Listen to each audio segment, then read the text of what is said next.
Hi guys, it's Jaden from Saskatoon Truck Center. This is stock number 5094P. It's a 2017 Chevy Express 16-foot cube van with 312 for K. It does have a lot of K, but it does have low hours on it, which indicates it definitely spent most of its life putzing up and down the highway. Overall, the van's in really nice shape. There's no big dings or scrapes or anything on the cube van body itself, as well as the van body. On the back, we've got a aluminum pull-out ramp. Again, a 16-foot van. Plenty of room to lug around your goods. So vans like this work great for carpentry companies, delivery companies, cabinet makers, things like that.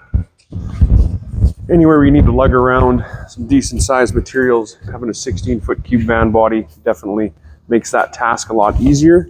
There's no power options in this one. However, there is an aftermarket cruise installed and there is air conditioning.